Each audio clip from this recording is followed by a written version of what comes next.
So, my brother is getting married this weekend. Daniel Weed is getting married to Lauren Baker, and I'm super excited. Not only are we getting to go to the wedding, but I've had the opportunity to do their marriage counseling as well as I get to perform the ceremony, and I am beyond excited. It's going to be really awesome, and I'm really excited for them. But I was thinking about that this morning, and I was reminded of all the weddings that I got to be a part of in Kazakhstan. And what I love about Kazakhstan, I love a lot of things about Kazakhstan, when it comes to weddings and celebrations, I love the fact that for many Asian countries, but especially Kazakhstan for me, they go big, man. It's like a huge party. And it's not just a huge party. It can often be multiple days of a huge party. I love tradition and I love culture. One thing about growing up as a missionary kid is you look at your own life, at your own culture. And although I do recognize that there are many aspects of my own culture, one thing that I struggled with growing up was not feeling like there was very much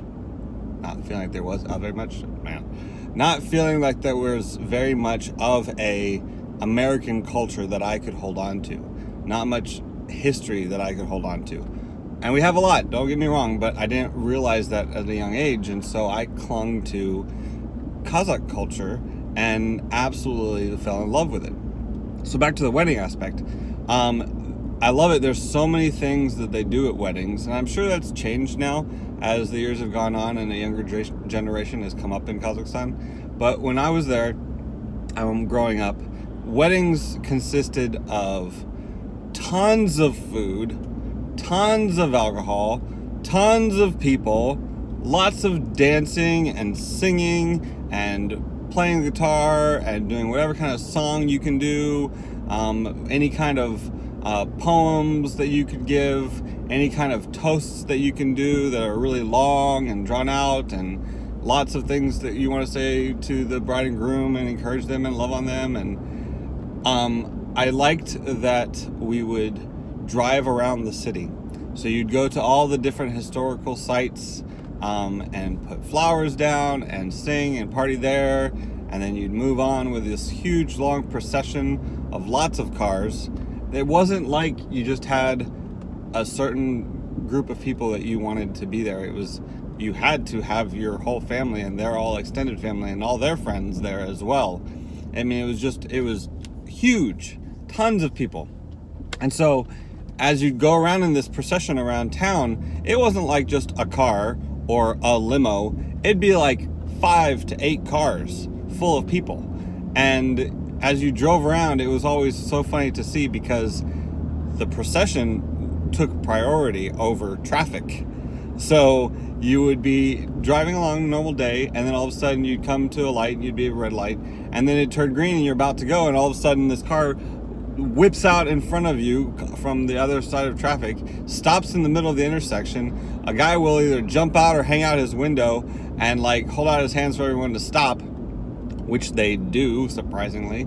And all of a sudden, all the 5, 6, 7, 8 cars will drive through with their, they honk their horns. They usually have ribbons and stuff attached to the cars, and so it's obvious that it's a wedding procession. But traffic would just stop, and they would just go through all the lights, and they wouldn't stop at a light.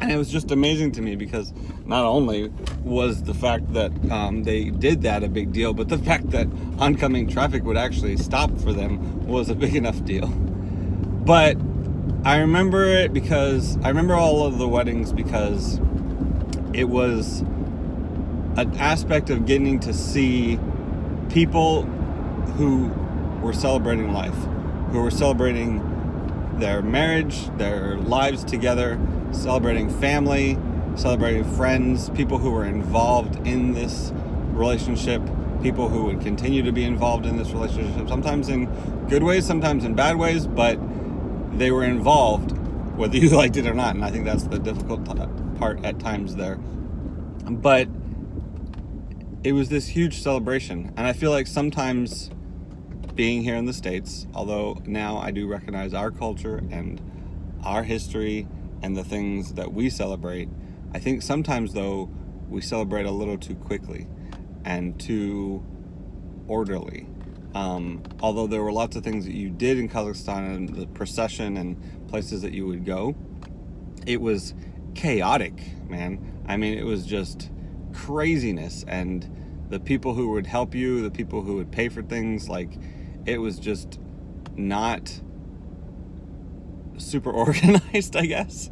And having gone to weddings now here in the States where it's like super organized and super laid out and planned out, I'm kind of like, I understand why, and there's an aspect of that is good, but being a little crazy and having a little fun and getting out of your comfort zone and people getting a little nuts while celebrating together, I think is an important part as well. Mostly because I think that people, not because I think it's good to have chaos or it's good to get crazy, but mostly because I think that people relax and are who they really are.